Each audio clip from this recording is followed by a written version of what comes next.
Hi hello నమస్తే vanakkam welcome to my YouTube channel. Last వీడియోలో flowers ఎక్కడి నుండి వచ్చాయని చెప్పా కదండి. ఇదిగోండి, రీసెంట్గా గ్రాసరీ షాప్కి వెళ్ళినప్పుడు యాపిల్స్ కొన్నామండి. ఇవి యాపిల్సా లేదా ఏమన్నానా అనుకున్నాం. అప్పుడు చూసామండి, ఒక్కొక్క యాపిల్కి ఇలా కవర్ చేసి ఉన్నాయి. ఇవేవో బాగున్నాయి అని చెప్పేసి ఈ కవర్స్ అన్నీ సపరేట్గా తీసి భద్రంగా దాచిపెట్టామండి. ఈ యాపిల్స్ని మనం నార్మల్గా కట్ చేసుకోకుండా మనం అందంగా సర్వ్ చేసుకోవాలంటే ఇలా జిగ్జాగ్గా కట్ చేసుకోవాలి.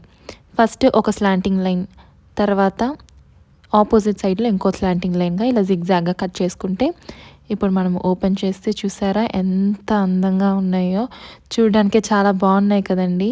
కొన్న యాపిల్స్ 2 విధాలుగా కూడా ఉపయోగపడ్డాయి. ఒకటి, యాపిల్‌కి వ్రాప్ చేసిన కవర్స్‌తో ఇలా అందంగా ఫ్లవర్స్‌ని డెకరేషన్ కింద వాడుకోవచ్చు. ఇంకోటి, యాపిల్స్‌నే మనం ఫ్లవర్స్ కింద కార్వ్ చేయొచ్చు. Thanks for watching. Don't forget to subscribe my channel.